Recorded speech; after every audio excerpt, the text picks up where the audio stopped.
నమస్కారం city news కి స్వాగతం. ముందుగా ముఖ్యాంశాలు.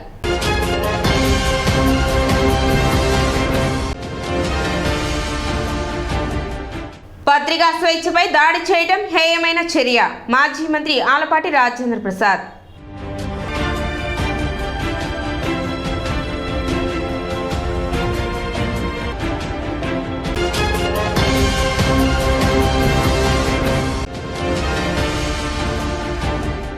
వార్డు పర్యటనలో భాగంగా పట్టణ 28వ వార్డులో పర్యటించిన చైర్పర్సన్ తాడిపోయిన రాధిక.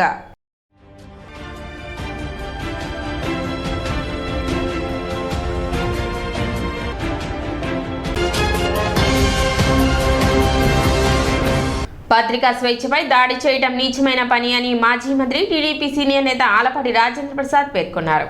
బుధవారం మార్చిపేటలోని పెండెల వెంకటరావు కళ్యాణ మండపంలో విలేకరుల సమావేశంలో మాజీ మంత్రి ఆలపాటి రాజేంద్ర ప్రసాద్ మాట్లాడారు. జగన్ ప్రవర్తన ఆది నుంచి దాడులను ప్రోత్సహిస్తున్న తీరుగానే ఉందని, ప్రభుత్వ వైఫల్యాలను ఎత్తి చూపిస్తున్న పత్రికా యాజమాన్యాన్ని వదిలిపెట్టని పరిస్థితి ఉందన్నారు.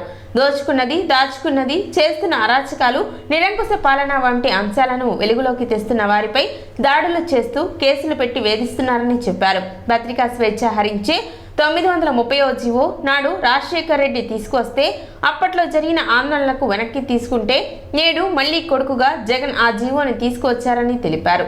సిద్ధం సభలో సీఎం చొక్కా చేతులు మడవండి అంటే విలేకరులను చావబాదటమేనని అన్నారు. విలేకరులపై దాడులు చేసిన మూకలను 3 రోజులకు ఒకడిని మాత్రమే అరెస్ట్ చేసి నాంచుడు ధోరణి వ్యవహరిస్తున్నారని, ప్రజాస్వామ్యంలో ఎవరిని భయపెట్టడానికి ఇలాంటి దాడులు చేస్తున్నారో చెప్పాలన్నారు. విలేకరులపై, పత్రికా స్వేచ్ఛపై, ప్రజాస్వామ్యంపై దాడి ఆపాలని హెచ్చరిస్తున్నామన్నారు. సమర్థత లేని వాళ్లు, దద్దమ్మలు ఇలాంటి దాడులకు పాల్పడతారని చెప్పారు. చొక్కాలు మడతలు దేనికి పెడతారు? ఎన్నికల్లో దాడులు చేసి గెలవాలని చూస్తున్నారా అంటూ ప్రశ్నించారు. జగన్ ప్రభుత్వానికి రోజులు దగ్గర పడ్డాయి. పద్ధతి మార్చుకోకుంటే ఇంతకింత బాధపడే రోజులు ముందున్నాయని ఆలపాటి హెచ్చరించారు. పత్రికా వ్యవస్థని, మీడియా వ్యవస్థని పూర్తిగా గ్రిప్పుట్లో ఉంచుకోవాలనే ప్రయత్నంలో తప్పితే మంచిని మంచిగా, చెడుని చెడుగా చెప్పగలిగే శక్తి కలిగినటువంటి ప్రజాస్వామ్యంలో 4th ఎస్టేట్ అయినటువంటి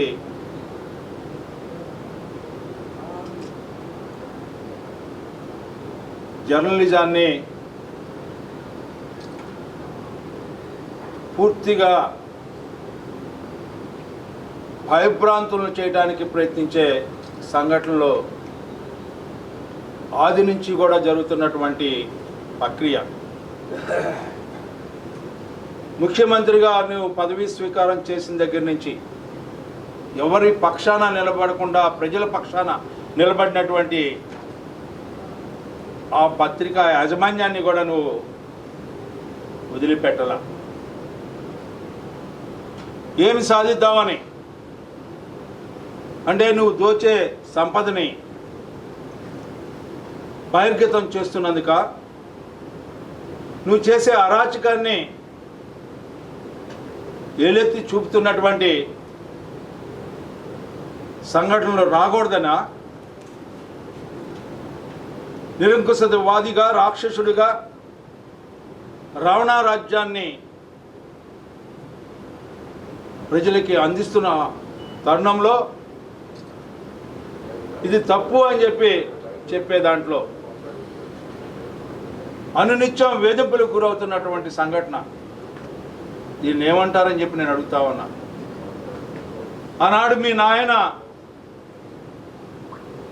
ఆనాటి ముఖ్యమంత్రి అయినటువంటి స్వర్గీయ రాజశేఖర్ రెడ్డి గారు 938వ జీవో ఇచ్చిన సందర్భంలో ఆ రోజున ప్రశ్నిస్తే నాకు తెలియదు అని చెప్పి పక్కన పెట్టినటువంటి జీవోని మరలా ఈరోజు అదే క్రమంలో 2019లో మళ్ళీ నువ్వు జీవో ఇచ్చావంటే పత్రిక స్వేచ్ఛని, 4th ఎస్టేట్ని, ఏ ప్రజాస్వామ్యాన్ని నిరంతరంగా కాపాడే ప్రయత్నం చేసే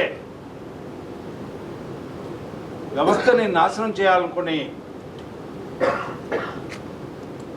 ఇనప సంఖ్యల మధ్యలో నలిపేయాలని చెప్పి ప్రయత్నించినటువంటి నాయకత్వం నీది కాదా అని చెప్పి నేను అడుగుతా ఉన్నాను. వార్డు పర్యటనలో భాగంగా 28వ వార్డులో తాడిపోయిన రాధిక పర్యటించారు. వార్డులోని శానిటేషన్ పనులను పరిశీలించారు. కాలువల్లో పేరుకుపోయిన వ్యర్థాలను సిబ్బందిచే తొలగింపచేశారు. ఈ సందర్భంగా ఆమె మాట్లాడుతూ ఈ ప్రాంతంలో డ్రైనేజ్ ప్రధాన సమస్యగా మారిందని, కాలువలపై ఇళ్లకు సంబంధించిన మెట్లు, షాప్ నిర్మాణాలు చేపట్టారని, దీని కారణంగా సమస్య తలెత్తుతుందని, త్వరలోనే సమస్యను పరిష్కరిస్తామని వెల్లడించారు. అదేవిధంగా ప్రజలు కాలువల్లో వ్యర్థాలు వేయరాదని ఆమె సూచించారు. పట్టణ సుందరీకరణకు ప్రతి ఒక్కరూ సహకరించాలని విజ్ఞప్తి చేశారు. కార్యక్రమంలో వైసీపీ నాయకులు, పురపాలక సంఘ అధికారులు పాల్గొన్నారు. ఈ వార్డుకు వచ్చేసి ఈ డ్రైన్స్ ప్రాబ్లం అనేది ఉంది. తొందరలోనే మెరుగుపరుస్తామని, అలానే ఎమ్మెల్యే గారు ఆదేశాల మేరకు మేము సిల్క్ ఏర్పాటు చేయడం జరిగింది. ఎమ్మెల్యే గారు ఈ వార్డుకు వచ్చినప్పుడు కూడా ప్రజలు ఆయన దృష్టికి తీసుకెళ్ళడం జరిగింది. ఈ రోడ్లు కానీ డ్రైన్స్ అనేది తొందరలోనే దీన్ని పరిష్కరిస్తామని, అలానే మన ఎమ్మెల్యే గారు అందుబాటులోని అనునిత్యం మన ఎమ్మెల్యే గారు ఉంటారు. రాబోయే 24 ఎలక్షన్లో ఆయన ఏ సమస్య ఆయన దృష్టి తీసుకెళ్ళినా వెంటనే పరిష్కరిస్తారు కాబట్టి, ఆయన అందుబాటులో ఉంటారు కాబట్టి ప్రజలందరికీ చెప్పేది ఏంటంటే ఇలాంటి ఎమ్మెల్యే గారు మళ్ళీ మనకు దొరకరు. అలానే మనం అందరూ ఆయన్ని అత్యంత భారీ మెజార్టీతో గెలిపించుకోవాలని కోరుకుంటున్నాం. ప్రజలకు తక్కువ ధరకు మందులు అందించాలనే లక్ష్యంతో కేంద్ర ప్రభుత్వం జన ఔషధీలను ప్రారంభించిందని డాక్టర్ దక్షిణామూర్తి అన్నారు. స్థానిక ఐతానగర్లో డాక్టర్ అంచ లక్ష్మీ తులసి ఆధ్వర్యంలో ఏర్పాటు చేసిన జన ఔషధీ కేంద్రాన్ని శాసనసభ్యులు అన్నావతిని శివకుమార్, సీనియర్ డాక్టర్ పాటిబండ్ల దక్షిణామూర్తి ప్రారంభించారు. ఈ సందర్భంగా వారు మాట్లాడుతూ ప్రజలకు అందుబాటు ధరల్లో నాణ్యమైన ఔషధాలను అందించాలనే ఉద్దేశంతో కేంద్ర ప్రభుత్వం జన ఔషధీ కేంద్రాలను ఏర్పాటు చేయడం అభినందనీయమని అన్నారు. ఈ కార్యక్రమంలో పాటిబండ్ల రామకృష్ణ, డాక్టర్ ఆవుల చక్రవర్తి, బీజేపీ పట్టణ అధ్యక్షులు అడప సంపదరాయుడు తదితరులు పాల్గొన్నారు.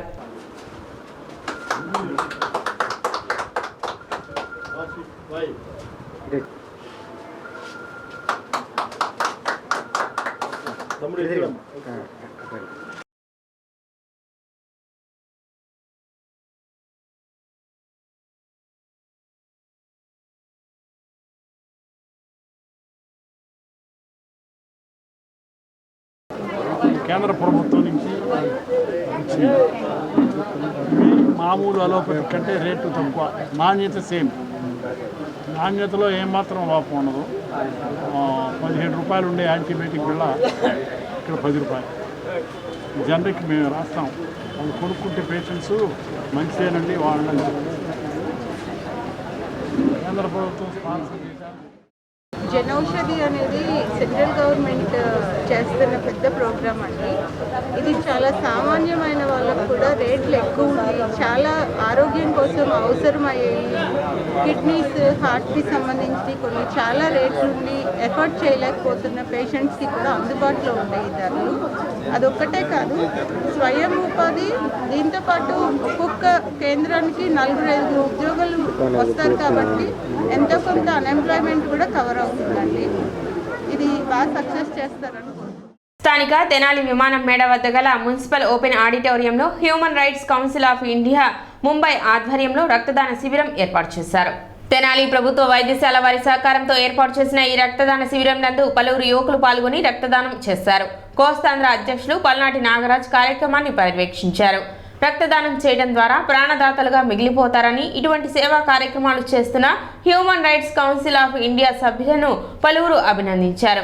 కార్యక్రమంలో నన్నపనేని సునీల్, ఏఓ చిట్టిబాబు మరియు వైద్య సిబ్బంది రమాదేవి, సుజాత, శ్రీను, టెక్నీషియన్స్ పాల్గొన్నారు.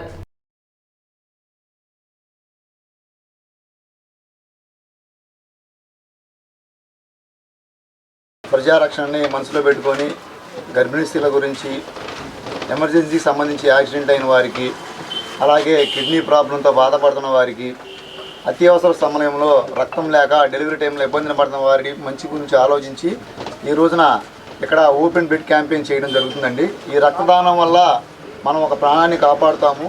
అదే ప్రాణం ఒక ఇంటికి వెలుగులాగా ఉంటుంది. ఆ ఇంట్లో ఒక యజమాని పోయినా, ఒక వ్యక్తి పోయినా మనం ఎంతో బాధపడతామండి. అలాంటి ఇబ్బందులు పడకుండా ప్రజారక్షణ మనసులో పెట్టుకొని మా హ్యూమన్ రైట్స్ కౌన్సిల్ ముంబై తరఫు నుంచి డాక్టర్ గారి సౌజన్యంతో మేము ఈ రోజున రక్తదానం చేయడం జరుగుతుంది. ఈ రక్తదానానికి నన్నపనేని సునీల్ గారు కూడా ఎంతో సపోర్టివ్గా ఉంటూ ఆయన జీవితకాలంలో 76 సార్లు రక్తదానం చేయడం జరిగింది. ఈ సందర్భంగా ఆయనకి మా తరపు నుంచి ప్రత్యేకమైన ధన్యవాదాలు తెలుపుకుంటున్నాం. ఈరోజు జరుగుతున్న ఈ యొక్క రక్తదాన కార్యక్రమం అనేది అన్ని దానాల్లో కన్నా రక్తదానం అనేది అత్యంత ప్రాముఖ్యమైనది, అత్యంత విలువైనది. ఈ రక్తదానం అనేది ప్రెగ్నెంట్ లేడీ కోసం ప్రత్యేకంగా వాడమని మేము వారిని గవర్నమెంట్ వారి హాస్పిటల్ వారిని కోరాము. ఒకరు రక్తదానం చేయడం వల్ల ఇద్దరికి ప్రాణదాత అవుతున్నారు. తల్లి బిడ్డలు ఇద్దరికి కూడా ప్రాణదాత అవుతున్న ఈ యొక్క యువకుల్ని మేము ఎంతగానో అప్రిషియేట్ చేస్తున్నాం. ఈ యొక్క అత్యంత విలువైన రక్తదానం అనేది ఒక ప్రాణదానంతో సమానం కాబట్టి వీళ్ళు ప్రాణదాతలు. వీరందరూ కూడా మేము చాలా థ్యాంక్స్ తెలియజేస్తున్నాం. మన తెనాల్లో 76 సార్లు రక్తదానం చేసి ఉన్నారు. ఇది గవర్నమెంట్ వారు కూడా గుర్తించాలి. ఇది గవర్నమెంట్ ప్రోగ్రామే. ఇది ఎందుకంటే 76 మంది ప్రాణాలు కాపాడినట్టే సునీల్ గారు, నన్నపనేని సునీల్ గారు, వారిని కూడా వారితో మేము ఇక్కడ కార్యక్రమం ఉండటం కూడా మాకు ఎంతో అది గర్వకారణంగా మేము. ఇప్పుడు ఒక చిన్న విరామం.